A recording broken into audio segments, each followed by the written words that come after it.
Welcome back to another episode of Keeping Abreast with Dr. Jen. You have something really special in store for you today.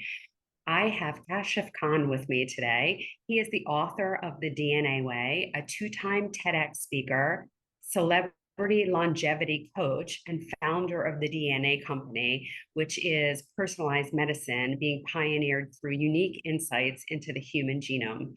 He is also the host of the Unpilled podcast. Can't wait to hear about that. He grew up in Vancouver, Canada, in an immigrant household. He developed an industrious entrepreneurial spirit from a very young age. And through his tenure at the DNA Company, he advised a number of high growth startups in a variety of industries.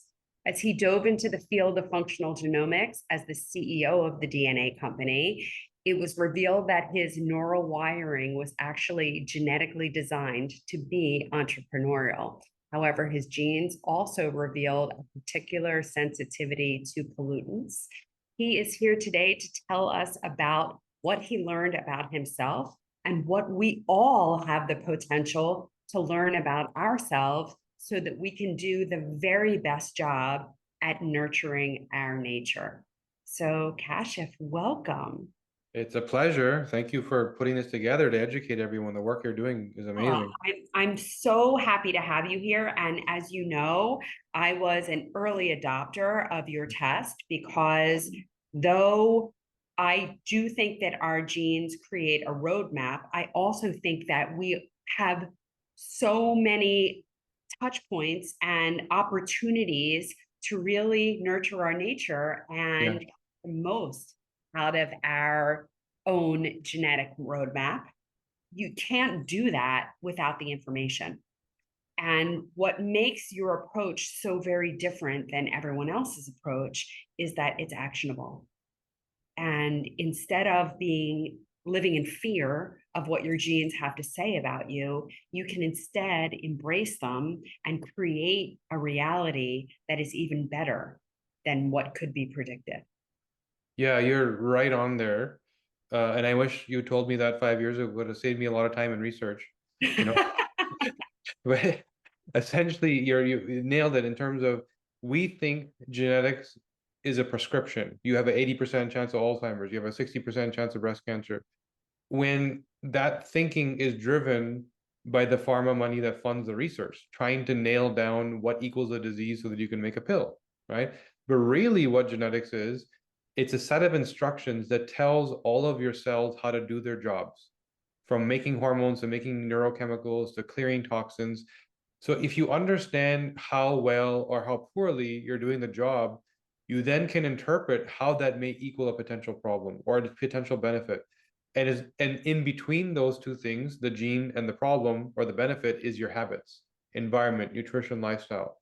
And we're going to dive into some of those things today. But if you take, for example, what you said about my neural wiring, right? So that's a perfect example to explain this. So genetics will say, where's the addiction gene? Where's the anxiety gene? And then try and make a pill for it. The biochemistry says there's a chemical called dopamine, which allows you to experience pleasure, right? I eat some tasty food, watch Netflix, dopamine hit. That's where you get it from, right? The the reality of how your body does that, there's a gene called DRD2, which determines the density of the receptors in your brain to actually experience dopamine. So we know how intensely you experience pleasure. There's then a gene called COMT, which comes along and creates a protein to eliminate the dopamine because eventually you need to get back to normal. So intensity and duration. If you have, like me, the minimal density of receptors, it's very hard to experience pleasure. If you have a very fast COMT gene, it also doesn't last long enough. So Yeah. now you have a much more actionable and functional perspective because if I do nothing, I'll be depressed. Because baseline for me, I can't get no satisfaction. The world sucks. Or I can find something pleasurable and I'll become addicted because it's very hard for me to not want more of that.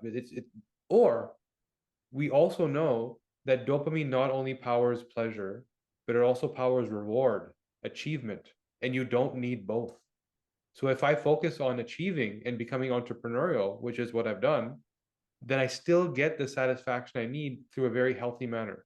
So in that context, you go far beyond tell me about the addiction gene or tell me about the anxiety gene to the actual biochemistry that you can then action and know what to do. I know I need to focus on reward and keep my dopamine hit busy and occupied through that channel, and it'll create a great superpower versus the kryptonite I could have had if I didn't know this information, right? Mhm. Yeah, absolutely. And it's interesting because with that knowledge, you can know that you can gear your behavior towards productive Mm. reward because you also get dopamine hits from scrolling on your phone, but Yes. that's not going to be advantageous for you in any way, shape, or form. And that is not going to provide you with durable pleasure. Yeah, for sure. And in a lot of things that are habitual for us, we are stuck on those habits because there's an innate superpower that we are wired for that we are putting in the wrong context. And it starts to feel like words like anxiety, procrastination, burnout, and because you've been given this tool, you probably don't know it exists. And we only talk about dopamine. There's so many neurochemicals, there's so many hormones, there's so many other pathways to talk about. You've been given this gift from your ancestors who used it to survive, and you're now wired like them, but you're not doing what they used to do. And then it leads to just scrolling on the phone, eating the wrong foods, et cetera, and you don't feel Yeah. good. Yeah. And that's a really important point because a lot of the ailments and the maladies that we have today are a result of the fact that we are living on a very old gene code in modern times. And so many of the things that we confront on a regular basis today, like stressors that Mm. act just like saber-toothed tigers to us, Yeah. except they are far more frequent Yes. saber-tooth tigers, That right? We were exactly. accustomed to encountering the tiger, running away for 15 seconds, or getting eaten. But Yeah. those were the only two outcomes. And not accustomed to running away from saber-tooth tigers for 3 hours or Yeah. 3 days or 3 weeks or 3 months or 3 years. That is our reality. Once again, you've taken 5 years of my work and summarized it in a couple lines. And what I learned is we are wired for the habits of cave people. Our DNA, by the way, is 250,000 years old. It hasn't changed. So Yeah. this concept of evolution, there's no proof of that in humans, right? We see it in other species, but we don't see it in humans. So we have been the same since that time. Our current industrialized reality is what, a couple 100 years old? Yeah. Modern agriculture is what, 10,000 years old versus 250,000 years of wiring, hard wiring. So an example of that, there's a gene called ApoE3 or 4, or depending what version you have. So ApoE, it's referred to as the Alzheimer's gene. Mhm. Uh, Chris Hemsworth had a documentary come out on Netflix recently called Limitless, where Yep. he was told by Dr. Peter Attia that because he has a certain version of the ApoE gene, he has an 8 to 10 times elevated risk of Alzheimer's. And it was kind of left at that, right? Well, what do I do? Just worry so much that I actually get Alzheimer's, right? Or live your life so vicariously that Yeah. you won't live to see the Alzheimer's. Yeah. So now if we dive into that, ApoE is a lipid transport gene. So it moves cholesterol around your body. The 3-4 version, 4 being the problematic version, 8 to 10 times risk. The 4-4 version, 17 to 20 times risk, is because you cannot efficiently move lipids around. So amyloid plaque build up in the brain. This plaque that builds up is this cholesterol that's being oxidized and hardened and builds up in the brain and leads to dementia. But the question is, why did the cholesterol go there to begin with? Why is there plaque, right? It just doesn't just happen because there's inflammation in the brain for which your body then uses cholesterol to reduce and repair. It's a useful tool. But again, the people that have a 4, the problematic version, this was a tool that was put into our DNA because you would go to battle and you would get stabbed in the gut with a sword. And the people with the 3-4 or the 4-4 would survive because they fought the inflammation. They would drop a hammer on their foot and survive, but they didn't have the chronic, everyday, constant inflammation that we have now. right? So what you're breathing, what you're eating, the stressors, the hormone disruption that are constantly causing chronic inflammation of the brain, then all of a sudden the 3-4, the 4-4 become a problem in today's context, right? So Yeah. this thing that would have been a superpower if you knew what it was good for caused you a problem. But park all that aside, the real question is, why do I have inflammation in my brain? Is it because I have a leaky gut? Is it because of my mood? Is it because of my insulin response? Is it because as a woman I make toxic estrogens? And if you deal with that, you can't have the dementia because there's no inflammation, right? So this is how we can think more functionally and identify the gene tells me this is a priority. It's not telling me it's a prescription. It's telling me this is a priority. Now I need to focus on what are all the things that may trigger that and eliminate them from my life. Absolutely. And if memory serves, I think that Mark Hyman is at ApoE44. Right. Do you remember that? Yeah, I remember him talking about his ApoE status and then saying that, genes are the loaded gun and epigenetics pull the trigger. It's a Yeah. famous line that he laid down, right? Yeah. And he's living proof of that, where what he's doing is so anti-inflammatory in nature that there's zero signs of cognitive decline. He should have already had it. Yeah. But he needed to know we can't do everything. There's so many. Do I eat? Do I exercise? What pills do I take? What supplements? It's hard to do everything. What we're trying to say is you can rationalize it down and prioritize exactly what you need to do for your body to deal with your biggest red flags. Yeah. But you would need to know that. And I think that one of the things that we need to establish with people and what they need to know is that certain things have been demonized for the Mm, purposes of selling pharmaceutical drugs, right? So right. cholesterol is one of them.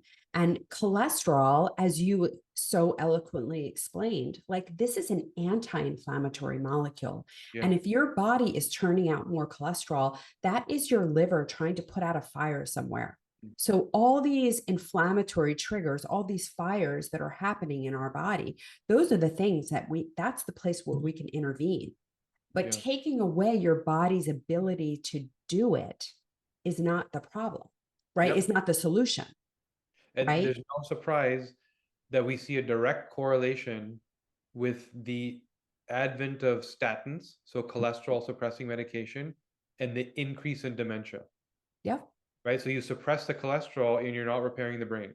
Your brain is fat. It's cholesterol, right? Yeah. So, there's a direct line, like they go like this together, statin use and dementia cases. So, Yeah. yeah, so we have to think more functionally and not silo problems individually, but really deal with the biology, not the symptom. Yeah. Well, I think the other thing that's important to mention is that cholesterol, we know is not the problem. And 50% of people who turn up in the emergency room having a heart attack have normal cholesterol levels. Mm, And taking statin lowering medications does not decrease the incidence of cardiac events. yeah, So it makes doctors feel better to see different results on a piece of paper, but it does not translate into less cardiac events and less cardiac deaths.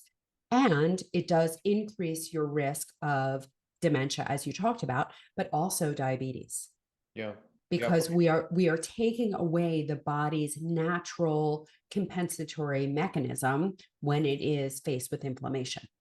yeah, And so instead, we need to eliminate the inflammation. And in doing that, we need to know what inflames us. And I exactly, think that's kind of where your test comes in. exactly. It's what is my like big gaping hole in my boat where the water is leaking in. Yeah. That's the thing causing inflammation. So is it that my glutathione pathway doesn't work? Is it that my methylation pathway doesn't work? Is it that my antioxidative pathway doesn't work? My glucuronidation. These are all the systems that deal with removing toxins, whether they're hormones, chemicals, heavy metals, etc.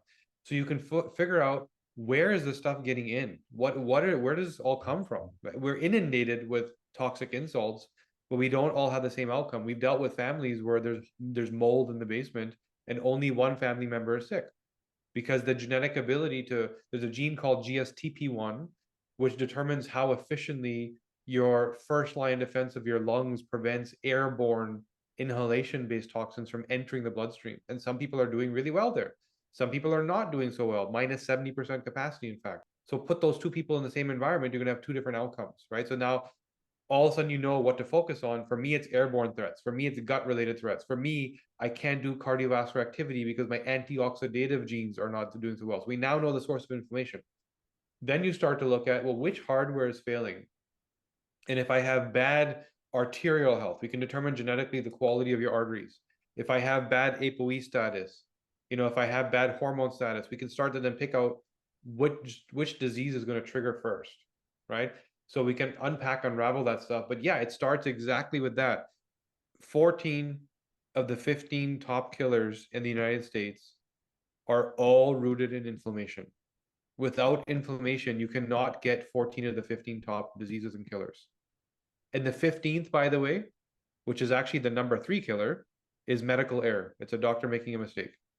That's the number 3 cause of medical death today in the United States. Yeah. Yeah. So, and that wouldn't happen also if you didn't have inflammation because you wouldn't have gone to the doctor, right? Yeah. Yeah. I think that is an important point that you raise, because these medical mistakes are, most of them are pharmaceutical mistakes. Right. Right.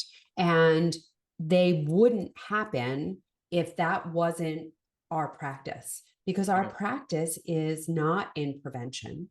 It's definitely not in prevention. In fact, the only way to get into the system currently is to get sick. Yeah. Right. And when you do, the only intervention that's done is symptom management. Mm. So let's go back to, there are obvious things in our environment that cause inflammation, right? Yeah. Like, everyone realizes that eating at McDonald's is bad for you. And everyone realizes that there are obvious toxins in our environment. And as you mentioned before, how you deal with those toxins, how your innate ability to deal with those toxins matters. But there are other things that we can learn about ourselves, not only how we deal with toxins, but there are other things that we can learn about ourselves that you uncover in this test that can materially affect our health. So Yeah. can we start to talk about some of those things so Yeah. people can understand the power of this knowledge? So one big gray area that we spent a lot of time on was this whole female hormone health being, well, you're supposed to have problems with your hormones, right? Yeah. Menopause is supposed to be a disaster. Yeah. Fertility is supposed to be a challenge. That's literally what women are told. It's your And hormone. that is mostly born out of the fact that medical doctors, especially gynecologists, like, people think that gynecologists are hormone doctors. Yeah. Gynecologists are surgeons, just like Right. I'm a surgeon, right? Like, they spend the vast majority of their time in training in the operating room. They Mm. are not hormone experts. They do not understand hormones. Yeah. And so they can't advise people in this area. Yeah. So the area of hormones is really confusing to a lot of people. Yeah.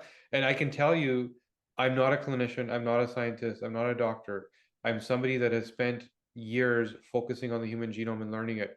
And I speak at medical conferences, and every doctor drops their jaw saying, I was not taught any of this. So they don't understand. It's not no fault of their own. So I'll be on stage and I'll mention the hormone cascade and how it works. And this concept of how we make hormones, the quality of our hormones, and the clearance is individual and variable is like, what? I've never heard that before. There's just this belief that women are estrogen and men are testosterone, and that's it. So what's actually going on is there's genes that take your progesterone and convert it to testosterone. So that for that first step, we know if some women make a little bit too much testosterone, then there's a gene that converts your testosterone into estrogen. We also know, are you doing too little or too much there? So we can start to understand your dominance. If I have your DNA, I don't need to meet you to describe your body type, what your menstrual cycle is like, what your menopause might be like if you aren't aware of what to do about it. So genes don't lie because they instruct the job. So I understand that part, but do you really think that environment doesn't weigh in there, in Yeah. that, does their genotype always look like their phenotype? Do they always look like their genes in that instance? In hormones, almost certainly does. Keep in mind what you just said, epigenetics, which is there's an input which causes my gene to over or under express. So I do a genetic test. I now know what version of what gene I have. I may have the fast CYP19A1 gene, which means I make too much estrogen, right? So that's step one. Now I know that if I take DIM or an aromatase inhibitor, it slows down that pathway. But the minute I stop taking it, I go back to baseline, right? So yes, in the hormone cycle, you'll see this. There'll be changes. Like this month felt a little better for me. I didn't have anxiety this month. I have less weight this month, and I didn't change anything because genes constantly express in response to input. Whether it's the tiger running towards you, like you said, a food that you ate, an exercise that you did, your genes respond. But they respond in that moment. It's not a permanent imprint. It's your body allowing you to respond to whatever is going on. Hmm.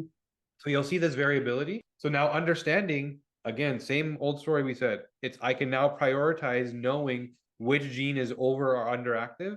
That's my source. That's my problem. And I now need to manage the expression of that gene. I know what supplements to take. And I know how to take my BHRT, for example. I think I could be more precise about which do I take estradiol or estrone or estriol, like where do I actually intervene? Do I need to support it with detoxification supplementation because maybe I don't have the right detox genes to clear hormones? Maybe I shouldn't take BHRT because I make a lot of 4-hydroxyestrogen or 16-hydroxyestrogen, which are potent inflammatory toxins. And this is where we see breast cancer, ovarian cancer, dementia. So the truth is that this is one area that genetics didn't really talk about because genetics is this gene means this gene means that. And unless you map the full cascade, that baton pass that happens step by step in this cascade, you can't action it. And so genetics is like, this stuff doesn't work because you looked at it wrong. You need to map it first and then identify what part of the map is broken and focus there, right? But there are some genes that you cannot influence, right? Like I have blue eyes, right? Yeah. Nothing's going to change that. That is a non negotiable. Yep. But what you're talking about are genes that Functional. we They're can functional. influence. Yes. And this is why, so when I go out there and speak to the genetic community, right, the conversation is always, so there's 22,000 genes that make up your genome, right? And the conversation is, I test 500 genes, I test 1,000 genes, I test 5,000 genes, right? It's like more is more. And what I keep telling him is there's only 100 or so that matter when it comes to functional insights. I need to know my hormones. I need to know my detox pathways. I need to know my neurochemicals. I need to know chronic disease risk markers. And I need to know diet nutrition, right? Like how do I metabolic health? This is where everything comes from. Inflammation, it all comes from this stuff. And these are the genes, by the way, the blessing of our body is that the source of all our problems are the ones that are easiest to manage. You can manage the expression of all these genes, and we know how to do that. So this is where I didn't believe that a genetic report was the right tool. I built what I wished I had when I was sick and I healed myself, right? Which was I don't need to know what version of the DRD2 gene I have. I need to know what's wrong and how do I fix it. That's it. Right? Yeah. Like tell me what to do. Right. The devil is in the details. Yeah, yeah.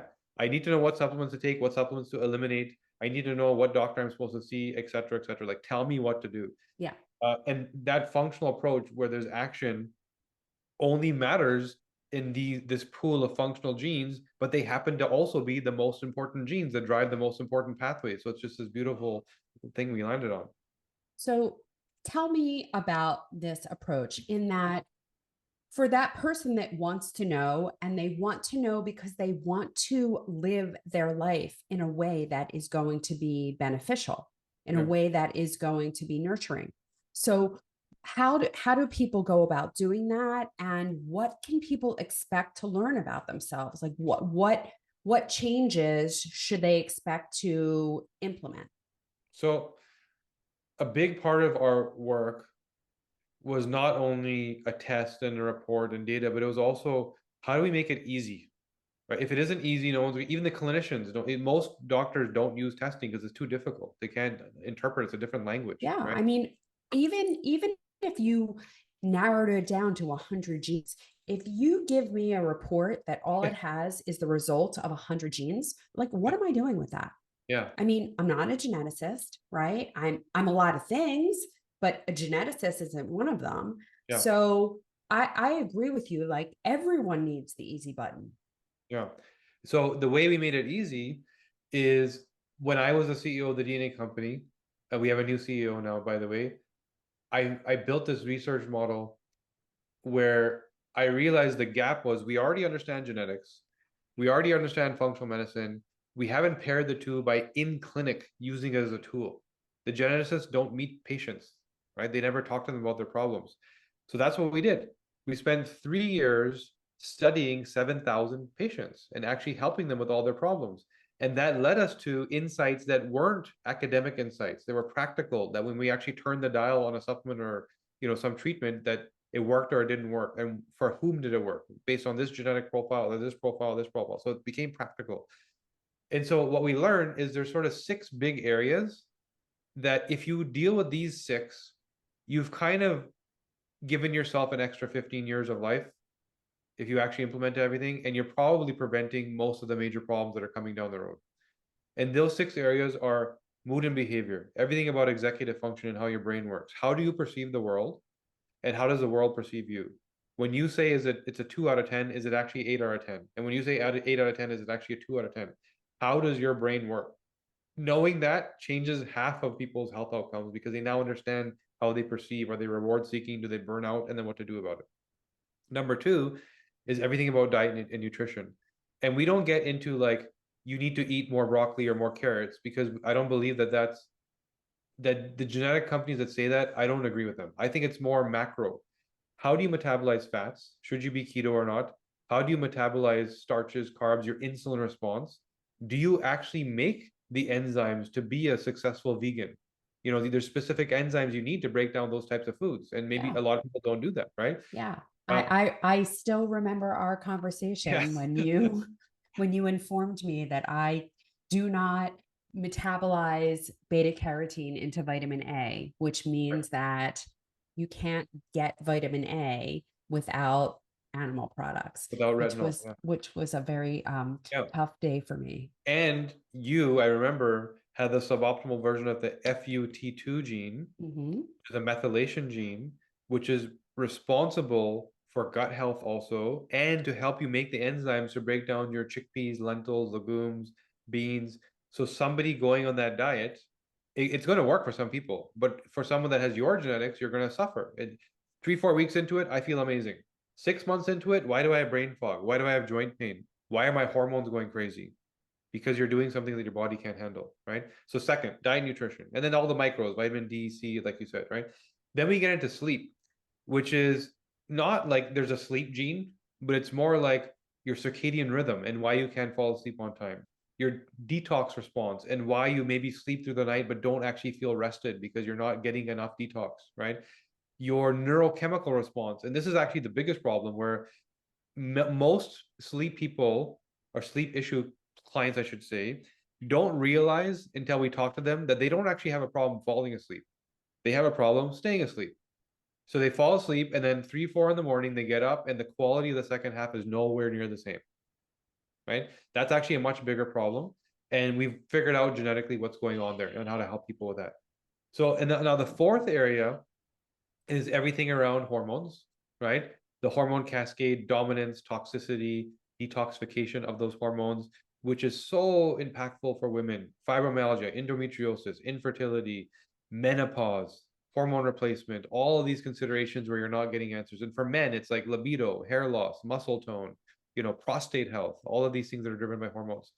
If you have a fitness goal, can you actually get to the point where you're going to deadlift 400 pounds? Or are you more designed to be like a sprinter at lightweight? We know that your hormones drive all that, so you can have the right goals. Then we get into 2 more things, immunity and inflammation. So like you said, it's so key to understand detox pathways. Where is the stuff getting in? What's causing inflammation? Why are your cells not healthy? Detoxification, methylation, antioxidation, glucuronidation, all these key processes that keep your cells healthy. Is your code a little broken? And the last piece of all this stuff is we look at chronic disease not for the context of you have an 80% chance of cardiovascular disease. It's more like cardiovascular disease happens because you get inflammation in your arteries. Here's the quality of your arteries: stainless steel or paper thin. Now you need to prioritize that. So that's the way we look at it. Now, all of these 6 things we then reinterpret for the context of longevity. So it's the same data. These are 6 different buckets of data, that then all get combined for an additional seventh report that is all about longevity. How do I live an extra 20 years knowing all of what I now know, right? Keep my brain healthy, my bones healthy, my skin Yeah. healthy. So it's not just living an extra 20 years, it's living them well. Living them well. Yeah, health span, right? You want to be 120 riding your bicycle, Yeah. right? Yeah. So, and that's what, so this is all of what I believe people need to know. Now, genetics, there's another 21,900 genes to look at that we don't. But I also think that, again, unless you're trying to change the color of your eyes or make your finger a centimeter longer than it actually is, the genes that instruct all that stuff are not functional, right? There are genetic conditions. There's things like sickle cell syndrome. You're born with it. We don't deal with any of that. That's what genetic researchers are doing a good job with, where you would require eventually a gene edit or some kind of therapeutic. Yeah. And we're getting those are coming. But the things that you're talking about, these are things that people can act on by themselves. Yes. Right. It doesn't require gene splicing and gene yes. editing. Yes, it's 3 buckets: environment, nutrition, lifestyle. Environment means, what are you breathing? What cleaners are you using on your desk? What's in your lawn and your garden? Right? What happens when you go to the office? Nutrition is of course food, but it's also supplementation, and it's also maybe removing supplementation, things that you shouldn't be doing, right? Wasting money on stuff that's hurting you. Yeah. And then lifestyle. And I think that's a huge problem. Oh yeah. Because, oh, I'll take that and I'll take that. And I heard that is good. And someone told me this is good. And no one has any knowledge of whether or not it's good for them. Yeah. So simple example. Vegans will be told, take some B12 because you're not eating any meat, right? Now, in your methylation, we can figure out exactly what type of B12 you need. Because usually when you go to the store, you're buying what's called methylcobalamin. That's the standard B12. Yeah. If you don't have the optimal MTR and MTRR genes, you can't use that as a tool. It's not working for you. If you have the suboptimal FUT2 gene, the same gene we talked about that forces you to not have the right enzymes to be a vegan, you need to take the B12 under your tongue instead of swallowing it. And there's a lot of people walking around that are supplementing with B12 and they're just peeing it out. It's like expensive pee, right? Yeah. As opposed to some functional benefit. So we can be very precise about these types of things. So all of a sudden you start to get things right, and then you feel like, oh, wow, this is what I'm supposed to feel like, right? The brain fog's gone. I'm a little lighter in my step. The joints are a little bit more numble. Like I didn't know I could feel like this. Mm-hmm. Yeah. I mean, it's so amazing the insight that people can gain from this.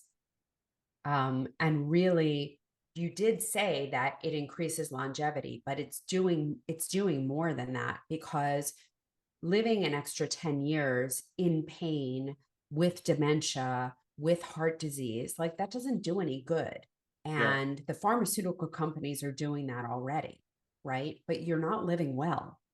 So there's not a lot of benefit to spending that last, like I so sadly think about the last 10 years of my father-in-law's life in a wheelchair, having heart attacks, strokes, stents, on a ton of medication that made him out of it and sleepy all the time. And it's like, that's not life. No. Yes, And he was alive, but that's not life. unfortunately, that is the American reality. It's an expectation that by the age of 55, you have your first chronic disease. And by the age of 65, you have 2, and you spend the last 15 years of your life in treatment. This is the American standard. I know. All So things, sad. it's sad. And all of these things are entirely preventable. Chronic disease, if you don't have it at 25, you should never have it. It's caused. It's caused because, first of all, like you said, the threats are greater than ever before. The food, the water, the environment, the stressors, the lack of sleep, all of that compounded on top of bad genetics, right? And when I say bad, I mean genes that are not designed for today's reality. Genes that still think that you live in a cave. That's what your body thinks. It doesn't know how to handle all of what, and there's no change coming anytime soon. Your genes are your genes. Your kids are also going to inherit that same legacy. So we have to think about our health differently because our environment is now different. Since the 1970s, there's been 144,000 additional chemicals added to humanity. The vast majority untested. Untested, yeah. Untested and never tested for synergy. So even if it was tested, it's tested in isolation. Isolation, which is not the reality of how you're exposed, Right. right? Because you have a constant exposure all day long from various sources.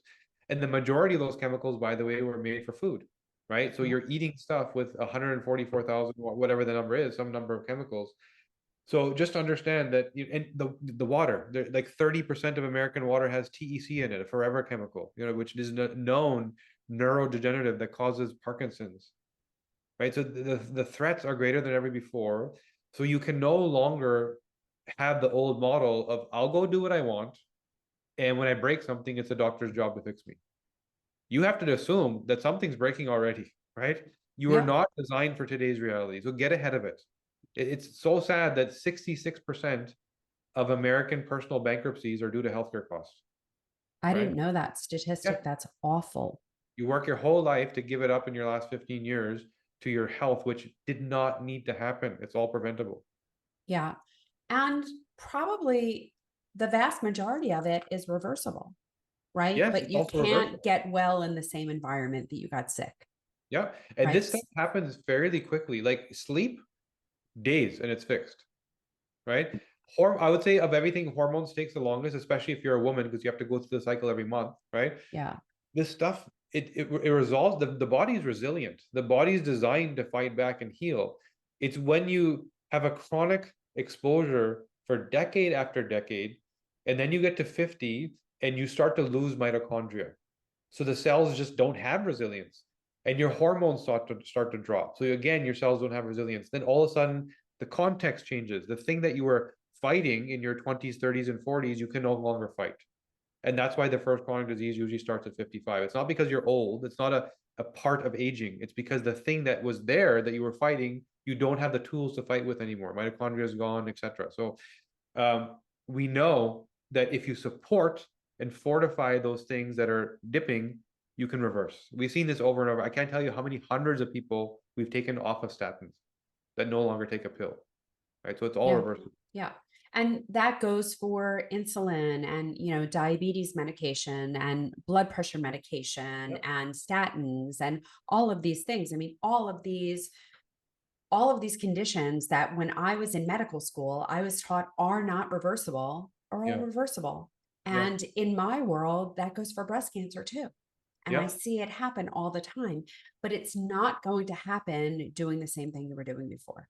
Yep. It If you requires a know, different approach. yeah, if you think about the disease at the symptom level, it's very hard to understand how to reverse it because you're fighting a fire and not looking at who lit the match and where's it coming from. Yeah. You look at the why, it's so easy because you're dealing with the why now. You're dealing with the root. The disease is a byproduct of the root, right? So you're dealing with that. And Yeah. you mentioned cardiovascular disease. My own cousin, called me about a month ago saying that I don't know what's going on. I'm on statins. My levels won't go down. This lipoprotein is exaggerated. I'm doing everything right. I eat well. I exercise. And he does. Like he has a very healthy lifestyle. So when you look into it, there's a gene called PCSK9, right? And it creates the protein that eliminates the receptors. So we all have these receptors. When there's inflammation, they're looking for cholesterol to use this tool to fix it. And eventually you don't need those receptors anymore. So it comes along and destroys them and eliminates them. So our body has all these amazing functions that are going on inside. He has the ultra rapid version of this gene, which means that he's fighting those receptors so fast that he constantly has an elevated cholesterol number in his blood just because he Yeah. can't bind them efficiently. So he doesn't have a disease. He doesn't have cholesterolemia. What he has is his baseline is just a higher number because he can. So what he actually needs is a PCSK9 inhibitor. He needs to slow down that gene and then actually utilize that cholesterol, which will help him fight inflammation. Mm-hmm. Instead, he's taking statin to suppress the cholesterol. So in all of these problems, there's a personalized answer, right? There's my why and your why, and that gets you healed really, really quickly. Yeah. So before we got on this call today, we started to talk about a solution because I think that this information is amazing, but as we spoke about, it's intimidating, right? There's so much, even though we're only talking about 100 actionable genes, there is still so much. And you can have all the information you want, the key to all of it is implementation and knowing what is right for you. So Yeah. you have actually offered my audience a solution, which I think is amazing. So can you talk about what that looks like? Yeah, so this is something that we haven't really done before, you know. I've only done it with one other individual who's a good friend who asked me to do this for his audience. He works with mental health. So, you know, we have a genetic test and people can get it and they can self-serve. But as you're listening, you can understand there's a lot of nuances. And there's certain things that we cannot say in the report. Just FDA, Health Canada just don't allow us to say those things. They become medical grade, which means a clinician has to intake you and interpret and tell you. So we have programs. I personally work with celebrities and professional athletes and such. And so, you know, the cost is high, not And I'm because sure that has a hefty price yeah. tag.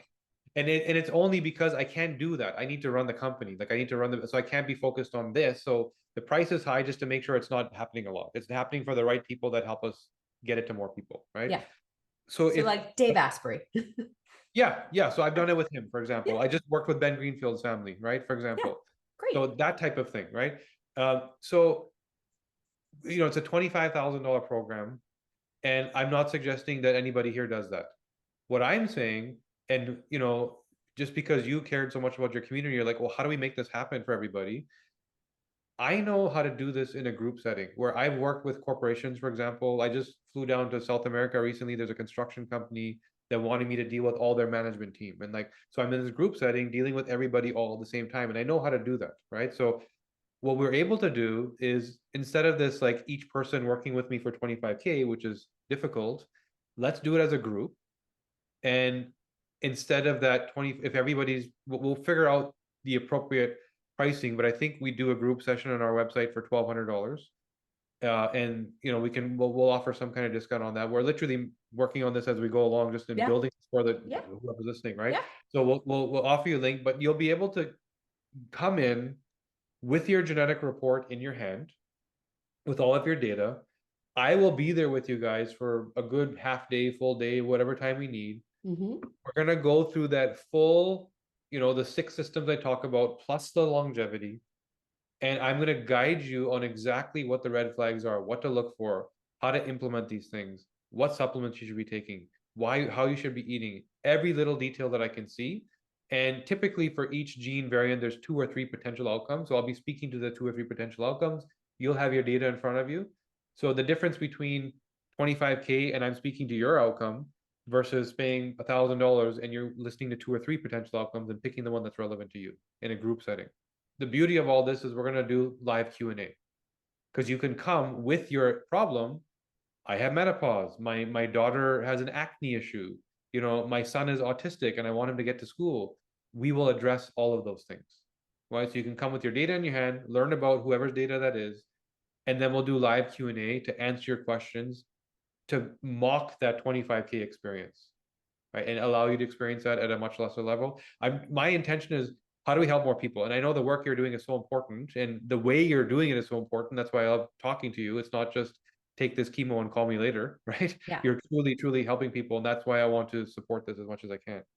Well, I am so grateful. And just to clarify, yes, this is definitely for the breast cancer population, but it's also for anyone who's struggling with their hormones. If you're premenopausal, if you're struggling with infertility, but it's also just to live your best life. Yeah. So, to prevent heart disease, to prevent dementia, and as you said, to learn how to live your life in a way that you're going to gain an extra 15 or 20 years, Yeah. but you're going to live those 15 or 20 years as a young person.